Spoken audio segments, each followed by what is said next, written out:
Welcome to Business Playmakers, the podcast that meets with innovators, trailblazers, and leaders to learn about their experience and what success really means. Hosted by entrepreneur and leadership coach Kyle Gorman.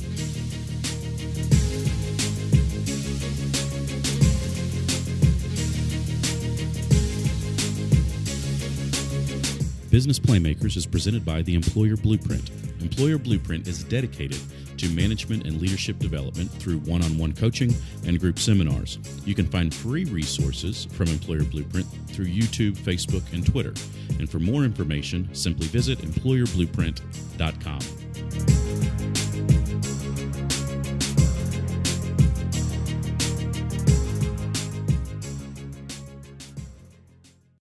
This is your host, Kyle Gorman, and today's Business Playmaker is Ruth Edge. Now, admittedly, we went a little longer today, so I'm going to try to keep this part short so we can jump right in. But Ruth is owner of Ruth Interior Design. She's a certified interior designer, and I'm actually going to go into a little bit of detail about what that means, which is really pretty interesting. She's a graduate of the University of Alabama, Roll Tide, and I know we went long, but I assure you it will be worth it. So enjoy today's show. Ruth, I want to thank you for coming on the show today. Thank you for having me. Absolutely. I'm really looking forward to giving you the opportunity to kind of share your story and how you got to where you are and just kind of what success has looked like to you and how you've defined that over time. So as we just jump right in here, let's talk about, tell us about your kind of professional career and your experience and how you got to where you are now. Well, I don't want to start like too long ago or too far back, but I've always known that this is something that I've been interested in doing since I was a small child. Mm-hmm. We laugh because I save a lot of things, and I went back through some papers and found a resume from middle school that our teachers had asked us to do. And my objective on my resume was to find a career in interior design in the state of Kentucky. And I was like, wow, I mean, I'm living my little girl dreams now, which is pretty cool. So then, went to high school, obviously, and then graduated, went to University of Alabama, graduated with my degree in interior design, got highly involved with student organizations that were geared towards either the College of Human Environmental Sciences or just interior design itself. With national associations like IIDA, which is the International Interior Design Association, and then ASID, which I'm a professional affiliate of now. Okay. That is the American Society of Interior Designers. Yeah.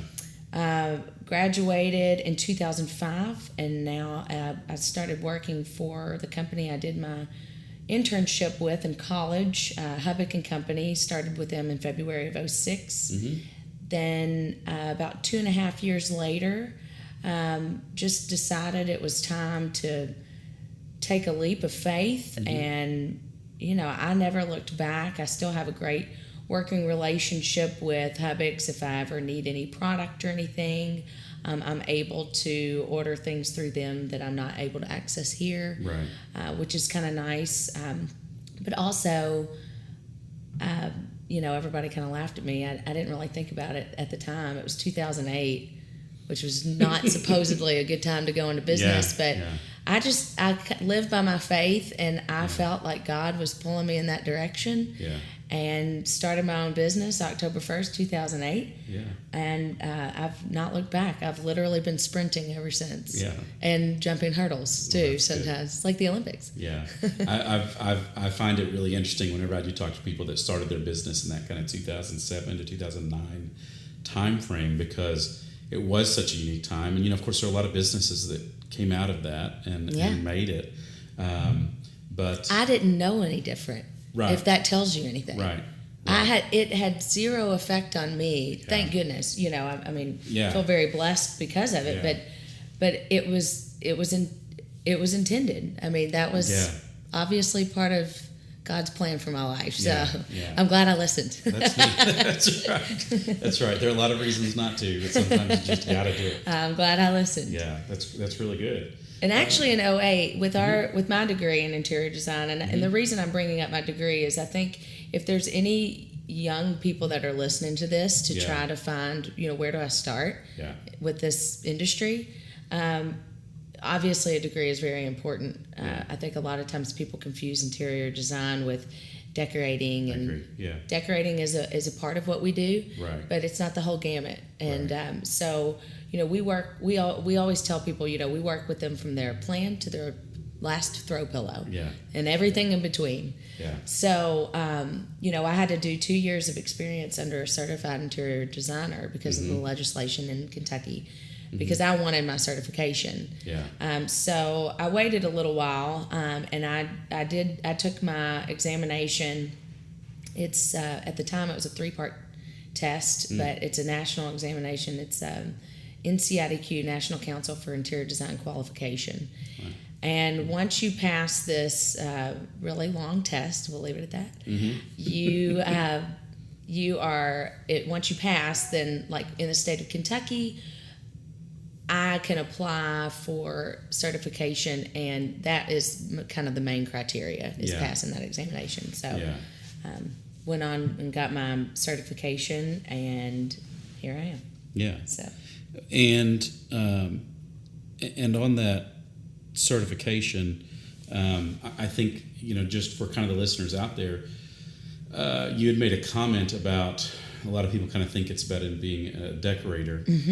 Kind of just give us a brief, I know, because there's so much more to it. You've got to be able to read blueprints and understand floor plans, and there is a lot more to it. So other than just knowing like what colors go with what on the color wheel. Right. So maybe kind of That's just a brief, kind of a brief descriptor just to help people understand what that real difference means. Sure. Well, I use something we've learned. There are several elements of design, and there's several principles of design, and they both have to work cohesively with each other. Just a few examples: line, form, shape, color, volume. These things, they all have to work together. But in order to tie those together, you have to know and understand scale, proportion, unity, variety, harmony. Those are things that help tie those elements together. And that goes down to, how do you draw a floor plan? With a line. It all starts with a line. So so it's really important to be able to, like you said, be able to read floor plans. I space plan with people. I work with contractors and subcontractors, and in relaying information that my clients don't necessarily know, so that they can get their dream space, whether it be their home or their office, whether it be, branding that office space to make it feel like it should for their employees, feel for themselves. Because I was going to say, we do 12 hours of continuing education every year. And one thing that I learned from that was, even above compensation, one of the number one things for how's your work going, that kind of, what's one of the number one things from employees, and they said that the actual environment of their workspace was most important, because they either felt great when they got to work because the space was conducive to getting work done, or being able, I'm not 4 halls down from my boss that I have to talk to every 15 minutes. It's very well laid out spaces and things like that. And we work with things called an adjacency matrix, and it's really interesting. It's like you have these people, and then you have these people, and is this a primary adjacency? Is this a secondary adjacency? So that you know how to lay out a space. So not to get too in depth about what I do necessarily. I know where the discussion is going. But just so that the listeners have a little bit of a vibe of what I do, I think it's kind of important that they know that I don't just pick out pretty colors and fabrics. So. And that's what I think is important for people to know. Like, there's really a lot to it. It's very, and it's definitely a part of what I do. It's a mix of kind of the science and the art of decor. Funny you should say that. I have, my degree is actually duly accredited by the National, it's the Council for Interior Design Accreditation. And my degree is actually a Bachelor of Science. But we also were accredited by NASA, which is the National Association for Schools of Art and Design. So there is that both sides of the brain type function that I don't think most people see that we are capable of, which is kind of cool. Yeah, that's really neat. So Laura Ruth, tell me about any mentors that you've had along the way, just kind of throughout your life. Any mentors that you can kind of look back on and say they've helped, they provided insights and thoughts, and what it is about them that you've kind of looked up to. Well, I have several. Actually, I'm the youngest of pretty much my entire family. I come from an entrepreneurial background. My grandfather was an entrepreneur. I have a couple of brothers that are, particularly my brother Mike, who's also my godfather. I've talked to him a lot about business. Also, my brother Robert. They both have really helped me with my business. And it's great if you're able to talk to someone in your family that, they can't relate to interior design, but they can relate to business. And also faith. I mean, everything that I do is faith driven.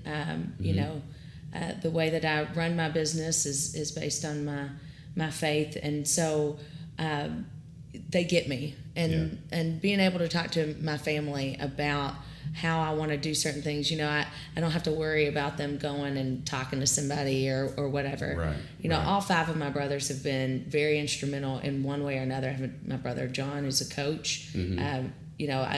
He probably doesn't even know it, but I've taken some tips from him on how he's, works with his other assistant coaches and his players, and how I'm to conduct my business with my employees, and then also my clients. My brother Nick is an extremely hard worker. I've looked up to him, and especially in my brother James.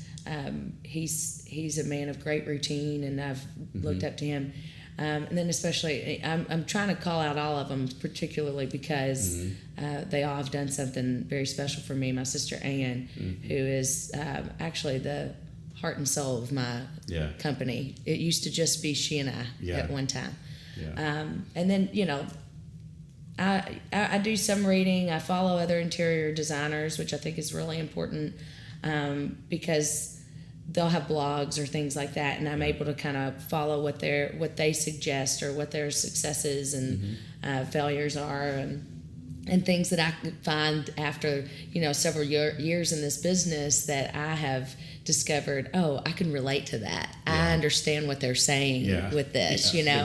Like I need to improve on that, or oh, they had that problem too. That's amazing. I thought I was the only person that dealt with this. So it's kind of nice to follow people that are in your own industry, not to copy or anything like that, but just you don't feel alone in that aspect. You realize that everybody else has kind of dealt with this exact same scenario, and you obviously always think that you're the only one, but you're not.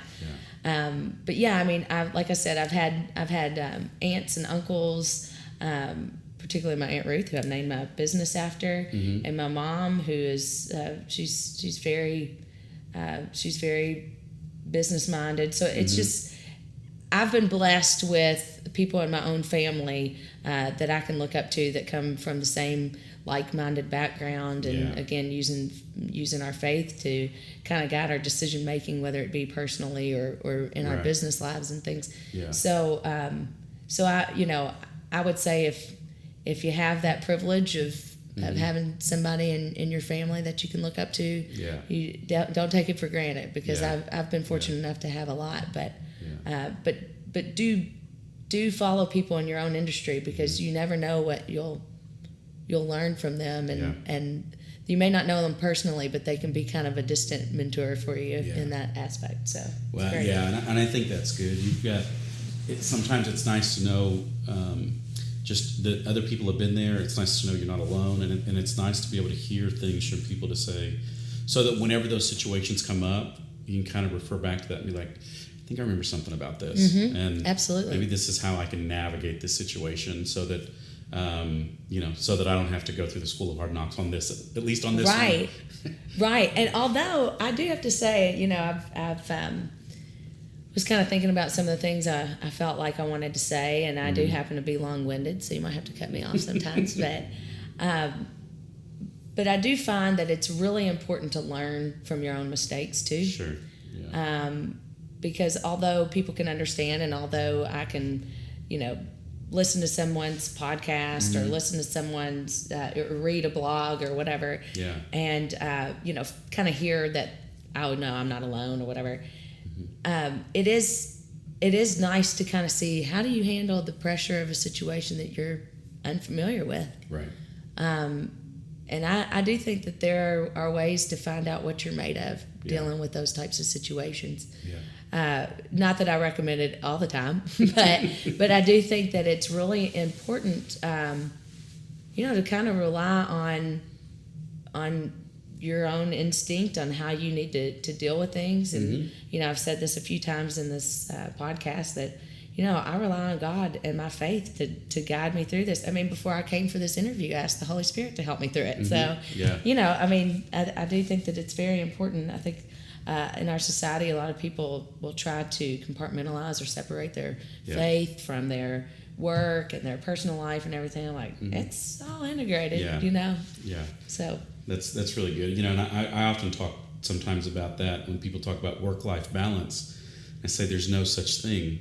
Like, work is life and life is work. It's all integrated. It's about balancing the people in your life more so than it is segregating things and dividing out pieces. It's just balancing out the people and where you're going to spend your time and effort and energy. But as we're living out our life, so much of that it's all one. We're one person with one goal in life and one goal in mind, and being able to understand how we just kind of balance it out with the other people around us. That's right. That's great. So you kind of mentioned something there about learning from your failures, and let's take a positive spin on that first. Let's talk about is there a particular moment, like a peak moment or pinnacle moment in your career that was just a big win for you that you can look back on and say, this was the one that I won't forget. This was kind of a turning point or just a momentous point for me in my career. Wow. Well, I would have to say that obviously starting my business at the age of 25 was looking back. Now I'm thinking, wow, I can't believe I did that, know? Yeah. But I did. And I've never felt like I was supposed to do anything differently. Yeah. Which is pretty cool. That is great. And I look back at that and I'm very proud of the fact that I just jumped. And I did it because it felt right. Like I knew that this is what I was supposed to do. Yeah. I would say that's probably one of the main things looking back. I've received some nice awards for things along the way, which have really meant a lot to me, and even more so because they've become more frequent.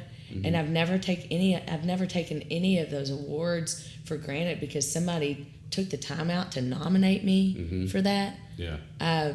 Because of maybe something that I've done that I didn't even know. Yeah. I wasn't going out of my way. I just want to do things the way that I feel like they should be done. Yeah. Yeah. And so that really to have that recognition, or even not to have it, I know that I'm doing things well, but also like I said, just being able to have received some recognition for things along the way has been very nice. And I've not sought it out, so that's been a huge success for me that I didn't even plan on. If that makes sense. Yeah. I wasn't looking for I'm not looking for it. I just it was kind of nice to receive it when it wasn't expected. Right. Well, it's kind of validation. Yes. I've set out to do these things that other people are noticing it and recognizing it. Sure. Yeah. That's really good. And like I said, it's not really about that for me. More importantly, it's about me, serving God through others and being able to, I always think how cool I get to be a part of someone's home or their workspace, even when I'm not there. Yeah. And that if it doesn't work properly, then guess who they're going to be thinking about whenever it doesn't work well? I mean, so these are things that cross my mind when I'm planning for someone, because they may be in that space looking that way or having it laid out that way for 20 years because they've made that jump and that investment into the environment of their workspace or their home life. Yeah. So, but I always say it's pretty cool. I get to be I get to be a part of the backdrop of people's lives. So Yeah. I would say that's a major achievement That for is me, and that so That's a many great way to people think about have trusted me with that. it. Yeah, and continue to come back and trust that again. I mean, I love my clients. I'm Yeah. like, this is so cool. And I'm getting people that are calling me back now, and I'm like, have I really been doing this? So that's been kind of fun. Well, that's good.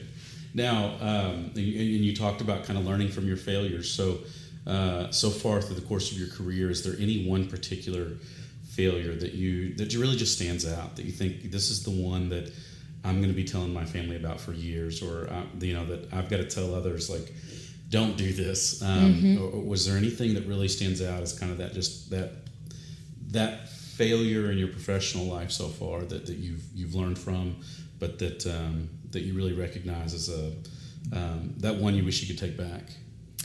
I don't want to sit here and talk about my failures. This is not confession. So, no, but I guess probably one of my biggest downfalls, and I do mean this, I know it's going to come off kind of like, oh, really, but I put a lot of time into my work. Yeah. And I really have spent a lot of time in the last, like I said, it's been since 2008, so almost 10 years into my business, and I don't regret that at all, but I did take a lot of time away from my personal life in order to grow my business. Sure. Partly because I love what I do. Yeah. And I love the people I work for. Yeah. To a point that, I've become friends with a lot of my clients. Right. I mean, I've established a relationship with people, and not because of business. I mean, it's a just human to human interaction. They're human beings, and I've become great friends with some of my clients, partly because I know a lot more about them than maybe their other friends know, because I had to learn about it. Maybe some of them are kind of keeping me as friends so I don't divulge information or something. Who knows? Everybody. No, but we keep our people's stuff private. But no, I would say maybe one thing that I would have liked to have looking back, I guess, is making a little bit more personal time for myself. Yeah. But I have. But I don't totally regret what I've done, because I don't know where I would be now if I had not invested that. Right. And I feel like it's been a good example. I'm not married, I don't have children, but I have 20 nieces and nephews, and my 21st niece or nephew is on the way. And I want to be an example for them, and other people that, hard work really does pay off. And I'm still working hard to get where I want to go, because it's not peaches and ice cream every day, and that's okay. It's not always the easy road. No, it's okay. But I've had some nieces work for me. I've taken my nieces and nephews to work with me so that they can kind of experience that. So I think it's really important. We talked about that whole separation. And, I bring my family to work with me. And I introduce my family to my clients, and vice versa. I think it's that's important. They need to know where you've come from, and I need to know where my clients have come from. So it's always fun to kind of integrate, Sure. Yeah. Does that make sense? I hope I answered your question. It does. It does. And I think that's a good thing for people to understand. And actually, of course, we're getting ready to kind of step into this concept and definition of success. But I think that, that's one of the things that people have to sort of understand as well, is that as you define success for yourself, and you define, this is what my 5-year, 10-year goal looks like, or you define that road that you're on, there are sacrifices that have to be made. And, I often say in our business, as an example, and my team knows this, like, as my priorities have shifted over the years, where my priorities are much more about my wife and kids than they are about financial or business success. That's right. Our business is not going to grow as fast as it could.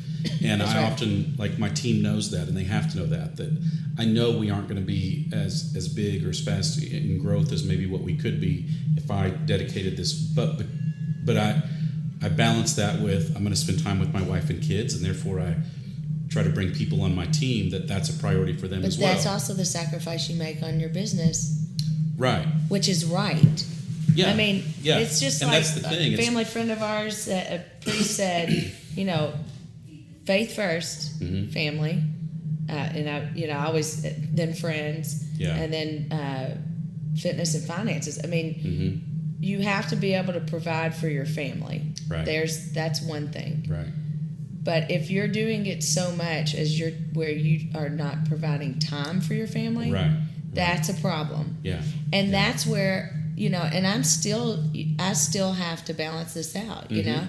And so I'm learning the tricks of the trade on that, and I don't get me wrong, I've made that time, but I've always kind of gone above and beyond on time for work too.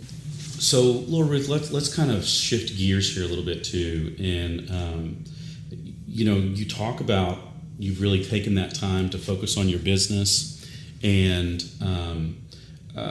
so in doing that, I guess how through the course of your career, how do you define success? How have you defined that? Little milestones or small victories. Mm-hmm.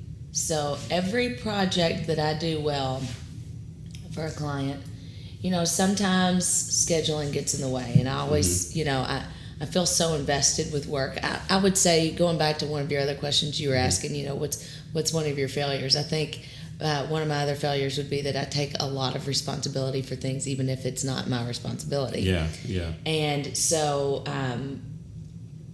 and when it is, of course, and I take it hard because with my job, I'm working with people and their time and their hard-earned money. Yeah. And really their hopes and dreams, because most people's homes, if they're building, remodeling, sprucing it up, like I said, it's their hard-earned money, but this is also something that they've really, I can't wait, for my home to look like this or to feel this way or whatever. Yeah. And it's been in their mind for a long time, so I get to be a part of that dream. Mm-hmm. So just being a part of that dream is a success to me, to be able to see and be a part of something where, maybe someone else's business successes, whether they've financially gained or they've moved up in their company or whatever, and they're getting a new office or they're building a new building or, they've saved enough and they're building a house or whatever in their personal life. And being kind of a part of their success has been really interesting. Of course, I don't necessarily always know that, but if someone's able to do a project, usually it's an indication that, hey, we have saved up, and saving to me is a success story. And we're going to do this or that. But the beauty of that on an educational standpoint is that my clients also see the advantage and the need for me and my industry as a designer. Because, like we talked about before, I think there's a little bit of what's the difference between a designer and a decorator, and what's this and what's that, and why it's important to have somebody in my field to help with your design project from start to finish. So people that understand that, and maybe based on my education, in our community here in Owensboro, where they have seen the outcomes of my projects versus doing it yourself, or wow, she really saved us a lot of money. Well, wait, I get their friends will say, saved you money? I mean, you spent money on your house, but they were planning on that. And to look back at a project and say, we have very few things that we would change. That's a major success for me, because that goes to show that their time and money, their time at their own jobs making the money that they're spending on their projects was used well. And that they're happy. So that those, like I said, those small milestones are small victories rather for me. So my success is mainly based on the fact that the relationships that we have within our office, we're an office mainly women, and there's a lot of us, and we all get along, and that's a huge success for me. Yeah, absolutely. Huge success for me. Yeah. It's like a little family of sisters almost, and we get along, and we talk to each other like family, and that's a great success for me. Yeah. And then on top of that, not just with my inner office, connections at work, but also my connections with my clients, and knowing that, the majority of my clients, when they've left, that they were glad that they had me work on their projects. Right. So that's success to me. Yeah. And like I said before, running my business on our faith, we pray at work, and I pray for my clients and things like that. And so that to me is success, Do you think through the course of your career, and maybe looking back even into college and as you first came out and that internship and that initial launch, do you think maybe your concept or your definition of success has changed or evolved over time from what you maybe originally thought you were going to seek out to do? Well, I always say never, because, sometimes I think, I'm never going to sell product, or I'm never going to, it'll probably just be me, or, never say never. Yeah. I want to see my business grow, and I want to see other interior designers succeed. Yeah. And if they can do so by working for me and my company, and growing with my company, I would love to see that happen one day. Yeah. And if it doesn't, I won't consider that a failure. It's just something that be open to things that are good within your own industry but mainly for your own company. Right.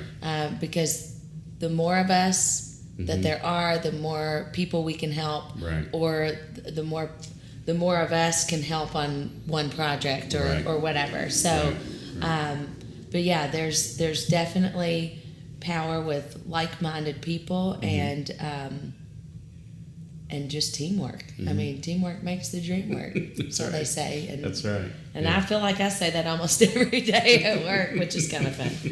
And have fun. Yeah. If you're not having fun with your job, that's not success. Yeah. Yeah. If you're not having fun, then you need to do something else. Yeah.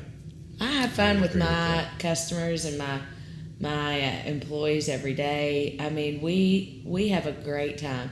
We know when it's time for business, and we know when it's time to play. And you got to have both. It can't be stuffy at work all the time. Yeah. But it also can't be free for all either. Yeah. So I think having that balance in your office is really important as well. Yeah, I'm glad I would agree. I think especially in a small business environment where you've got kind of the owner that maybe works in the office, I think that there is the office is typically going to take on the personality of that person generally as they start to develop that culture. But I feel sorry for them. I'm just kidding. I know. Can you imagine the people that have to work with me every day? But I do think that. But I think that there's a lot to be said for that, and I love the fact that you talked about being able to have fun at work because, kind of business leadership and organizational culture is a big, it's kind of a big passion of mine as far as how we develop that in an organization, and I do think that we spend so much time with our coworkers. We spend so much time at work that everybody's idea or concept of fun might be a little bit different. But if we can enjoy going to work, I mean, I sometimes talk about like my office is kind of my oasis. Like sometimes I get stressed and that's where I want to go is my office. And I hope that my employees are sometimes like that as well. Just that, not that I ever want them to overwork, but that, just not to dread going in, but to kind of be like, man, when it's time to be here, they're excited to come to work. I'm kind of excited about going back to work and seeing everybody. And knowing what, just kind of catching up with everybody. And there's something to be said for that because, especially in a small business environment, like in any size business, really, that creates loyalty in the organization, because it's so much more important than than necessarily the paycheck that they're getting on Friday. Or that's my favorite characteristic is loyalty in people. Yeah, good. We're going to talk about that in a little bit. Wow, segue. So let's talk about, you just mentioned that you're looking for your business to grow. So let's talk about 10 years. So you're almost 10 years in right now. Mm-hmm. What do you think the next 10 years look like for you and your career and in your business? We don't know if tomorrow's going to come or whatever, right. And we hear that. I don't mean to be cliche, but 10 years. Okay, what's the ultimate goal in life? Get to heaven. Mm-hmm. So I do my everyday life and serving my clients every day, mm-hmm. and hanging out with my family at night, or mm-hmm. being with my employees during the day. Mm-hmm. What's the only important thing that you have to do today? All you have to do is get to heaven. Mm-hmm. That's it. My mom taught me that. My mm-hmm. mom and dad preach that every day. And when you think about that, it's just keeping it simple. Mm-hmm. Keep every day simple, but have a carrot. Always have a carrot in front of you so that you can mm-hmm. keep walking. Yeah. Keep walking. So, and you were talking about, or we were talking about tiny successes earlier. Yeah. I just keep following tiny successes. Mm-hmm. If my business blows up one day, mm-hmm. it blows up in a good way. Yeah. Yeah. No, if it takes off and it becomes this huge thing and whatever, so be it. Right. I would be happy with that if that's where it's supposed to go. Right. But right now, my main focus is creating environments for people, creating the backdrops for their life. And if I'm still doing that in 10 years, I'm happy. Mm-hmm. Do I have a certain, level of interest on that? Sure. I think that, a couple things I'd like to see in the next few years, and if they don't happen, I'm not going to consider myself a failure. Mm-hmm. I'd love to see some of my work in a national interior design magazine. Yeah, I'd love to see that happen. Yeah, because I think the caliber of our work is, it could be published. Absolutely. So that's definitely something, and I know you've heard me say, mm-hmm. We've been published on a smaller scale, mm-hmm. But I'd like to see something on a national scale. So that's something I would like to see, 10 years from now. Yeah. Or sooner rather than later, actually. Mm-hmm. But again, and then being able to, for our local community, I know that I have a small firm, but if I can provide more jobs in Owensboro, mm-hmm. or keep contractors busy, mm-hmm. subcontractors busy, different tradespeople busy, and other, other people that are kind of related to my field, like mm-hmm. architects or by referrals and things like that. If we're all able to work together as a team in this mm-hmm. community, how cool would it be to just see all of that grow? Yeah. Because if we're growing as small businesses, so is the community. Sure. So, I mean, that to me is what I'd like to see in the next 10 years. It's mm-hmm. like everybody wants to see growth, but mm-hmm. I have different levels of growth that I want to see mm-hmm. at different, 2 years, 3 years, 5 years, 10 years, that type of thing. Yeah. And the number one thing is, if you don't write those things down, mm-hmm. they're not going to happen. That's right. So that's very true. Write them down. Yeah.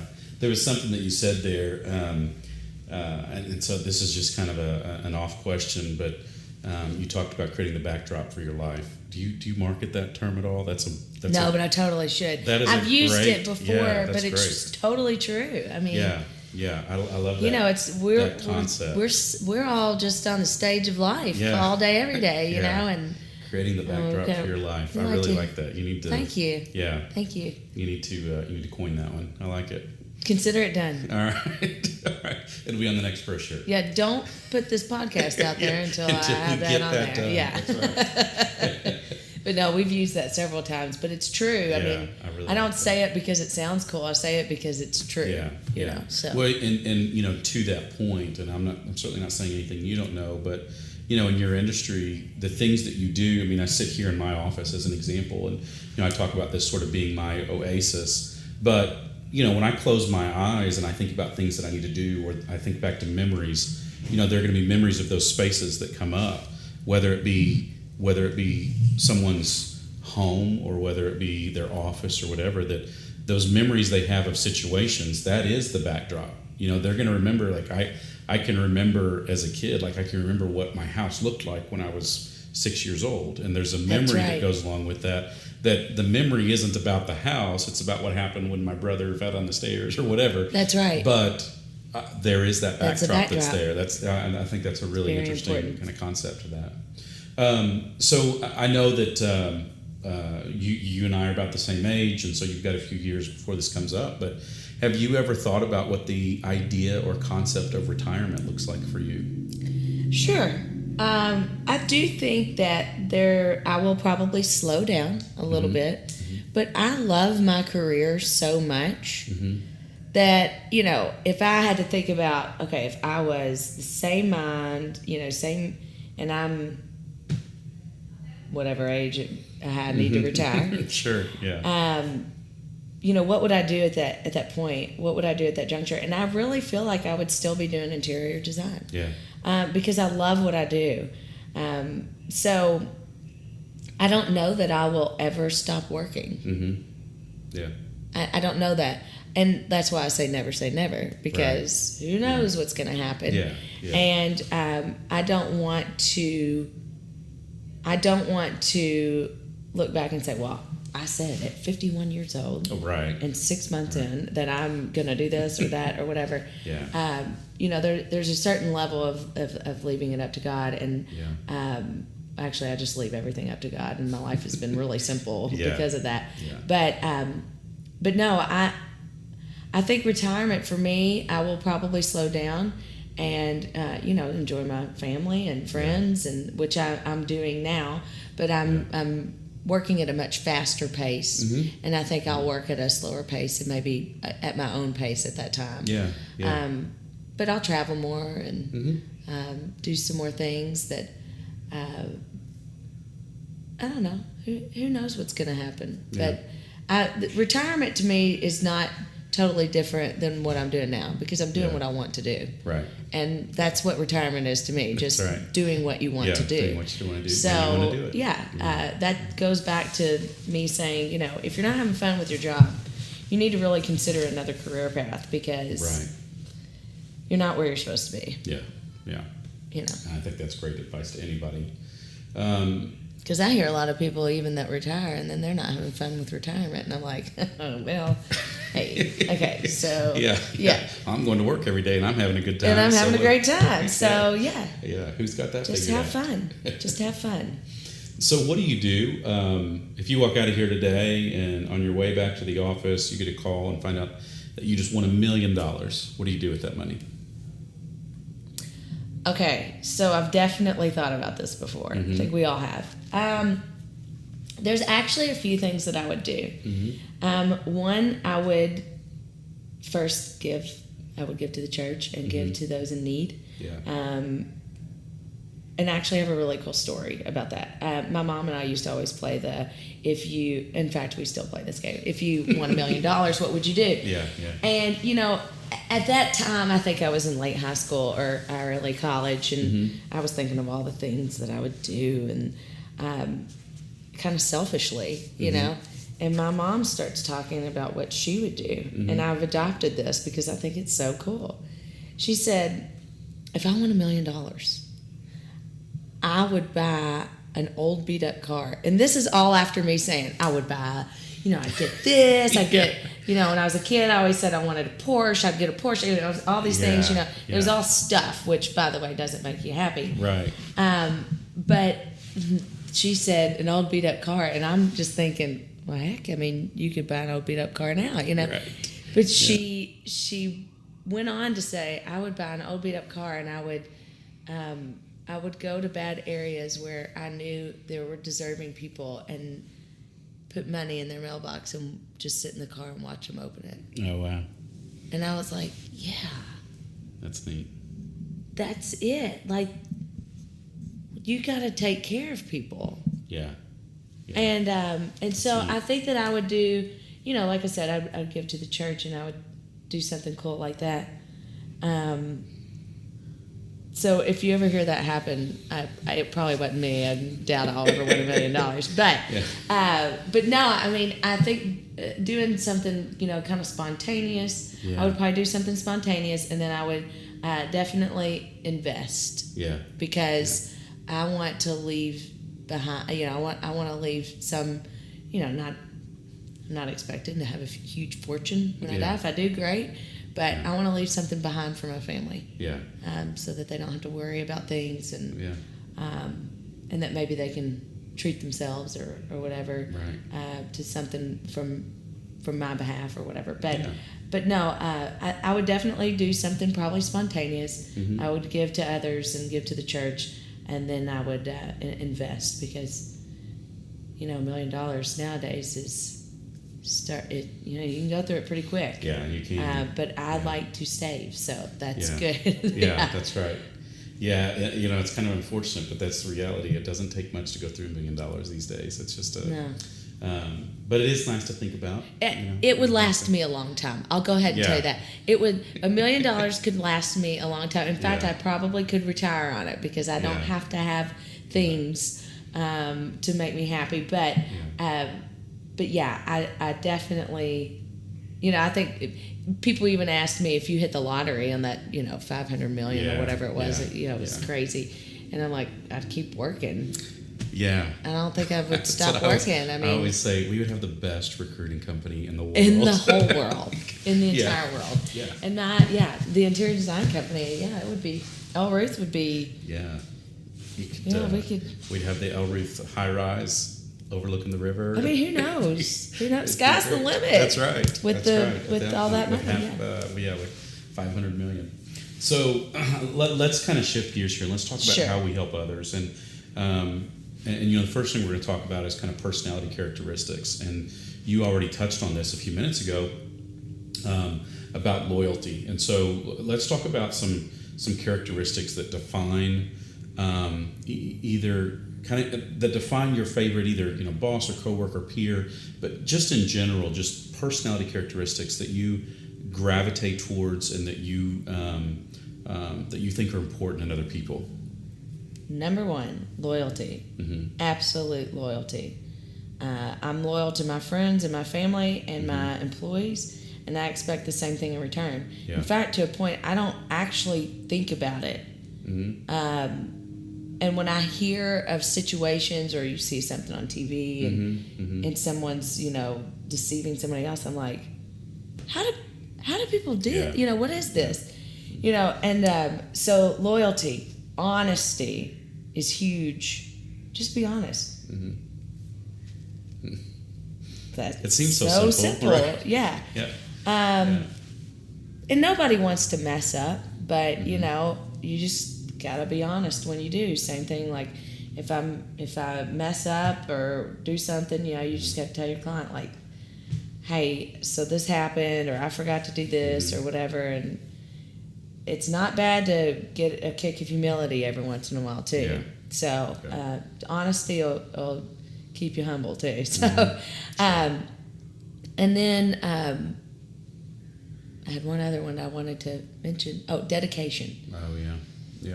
Being, if you're dedicated, which I know that kind of falls under loyalty. I mean, if you're loyal to someone, you're going to be dedicated to helping them, and you're going to be honest with them. So, I mean, it all goes back to, like I said, that loyalty. Yeah.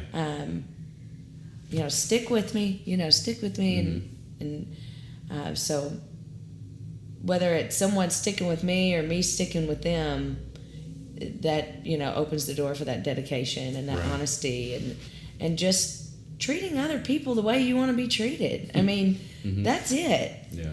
And occasionally we'll have somebody get upset or whatever, and I always like to put things into perspective. Yeah. I want to do a good job. Always want to do a good job.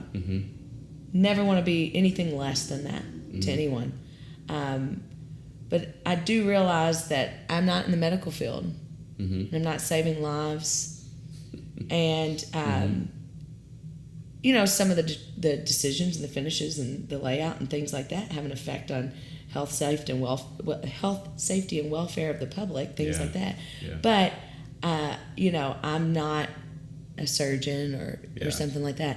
So so I try to put that in perspective in what I'm dealing with, and try to keep clients that are like-minded. Yes, this is a frustration, but will we remember this a year from now? Right. We got to put our things into perspective, our lives into perspective, and our situations into perspective. That hey, you know what? It's pretty cool that we're able to do this project, or we're blessed to be able to do this project together. So let's put that into perspective and work through this problem, or work through this frustration.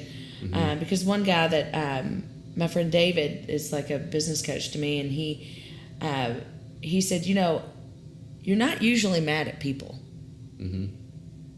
Even in your office, you're mad at situations because something didn't work out well, right? Or a system failed. You're usually not mad at people. And that's something I really try to put into practice, to make sure that hey, is this gonna matter? Like, right. This is just something else we've got to try to get through. Jumping hurdles. And just do it, and then you'll feel the success from dealing with it. Well, and if those hurdles weren't there, people probably wouldn't need to hire you to work with them on things, and your employees wouldn't need you to be there to handle things. I mean, that's part of. It's kind of nice to be needed. Yeah. Well, and if everything was easy and smooth all the time, people wouldn't be as needed as what they are. Right. Sometimes that's why that's why we're in the positions that we are for whatever reason, and sometimes that's part of it. Somebody has to be the problem solver. That's right. And it's interesting, you just said it. Somebody has to do this, somebody has to do that. One of my favorite comics when I was a kid was, I think it was Frank and Ernest. It was back when comics were like black and white too. Yeah. They're not even that old. But I cut one out one time. Yeah. I think it was in middle school when this happened, when I read this. And it was the little guy, and his arms were spread out, and he says, I got to be me. Everybody else was already taken. Yeah. And that's how important each human being is, and how important your vocation is to the world. Yeah. What your job is and how it affects other people. Yeah. And if it doesn't make you happy and you're not having fun with it, I mean, it all goes back to that, just being yourself and taking care of people. Yeah. Pretty simple. I like that. Everybody else was already taken. That's really good. So, yeah. So, what are some characteristics, some personality characteristics of others that that you kind of find, I'll say, revolting? That just that you can't stand to be around, that are sort of toxic for you. What kind of personality traits do you find like that? Probably the number one thing is people that don't respect other people's time. And that's about it. Yeah. Because if you respect other people's time, then you probably fall into that category of loyalty, dedication, and honesty. Yeah. That, I mean, we all have our faults. We all have our little quirks and things like that. But I would say the number one thing, and I'm going to turn it into a positive, is that that's huge for me. Someone that respects my time and allows me to respect their time. Yeah. And I think that we're all guilty of not respecting other people's time in one fashion or another. Yeah, but that's something we can't get back. 1 second gone. 1 second gone. Yeah. And so, I guess that would be one major thing for me. Do you have any resources, whether it be books or authors or anything like that you would recommend to other professionals out there? So as I mentioned before, following other people in your profession, whether it be through books, vlogs, blogs, articles, trades magazines, things like that, that is really important, because you can really get a lot of insight into things that you're currently dealing with, and they understand your situations. Other than that, some of the general things, I'm a slow reader. I dabble in a couple of books at the same time. Mm-hmm. I hate to say it, but that is probably one fault of mine, is that I don't read a lot. Yeah. I'm a very visual person, so Yeah. when I can go to a lecture or hear someone speak, that's more Right. geared towards me. Yeah. But, the 4-Hour Workweek, I think, is kind of a cool book. Mm-hmm. He's not necessarily my personality, but I see a lot of value in what he's saying, because a lot of it goes back to time management and things like that. And then I think one of my next books that I'm going to look into is that E Myth Revisited. Oh my gosh. Yes. Great book. So, kind of, those are just general ones that I kind of feel like, oh yeah, I've read that too, or everybody else agrees on that, so they're definitely good things to maybe go back and revisit and read. But those are 2 books that I have sitting, in my room that I see some value in. Yeah. And then, we were talking about BNI earlier. Dr. Ivan Misner, I think, has put out some pretty good books, and listening to some of his podcasts or things like that. Like I said, I'm more visual, or I like to hear things. Yeah.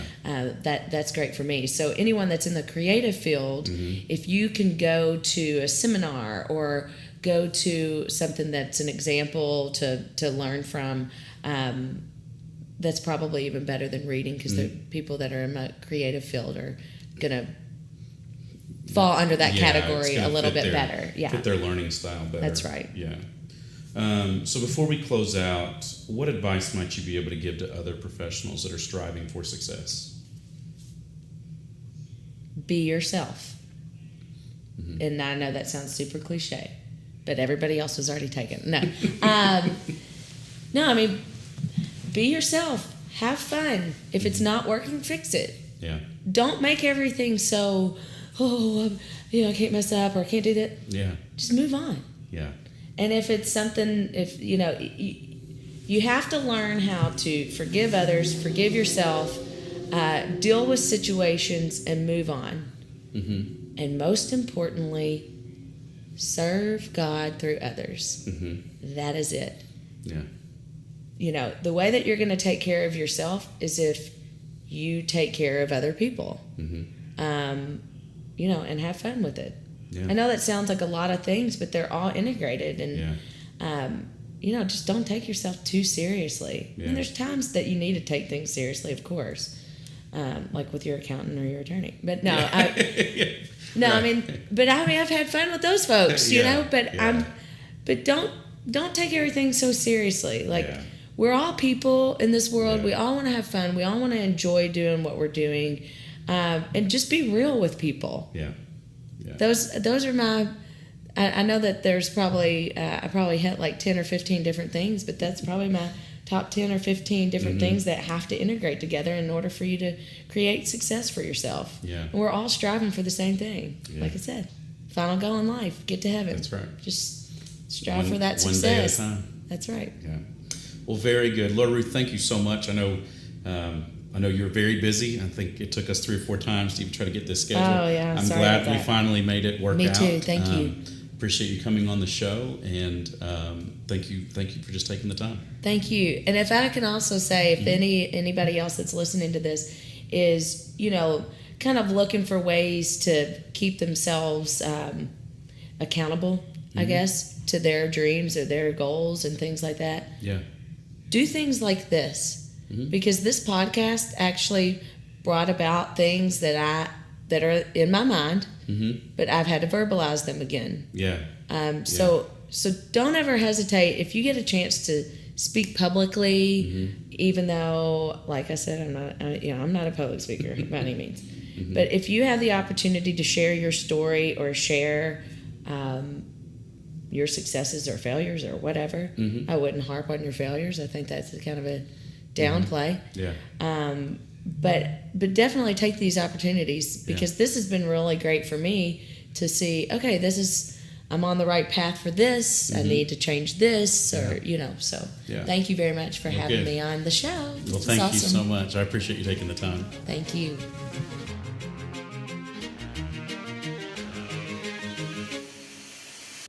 Thank you for checking out today's Business Playmaker. Links to the resources discussed in today's episode are available in the show notes. For more information and resources from your host, you can visit him at www.kylegorman.com. Be sure to subscribe to the podcast for the latest episodes. And until next time, make it a great day.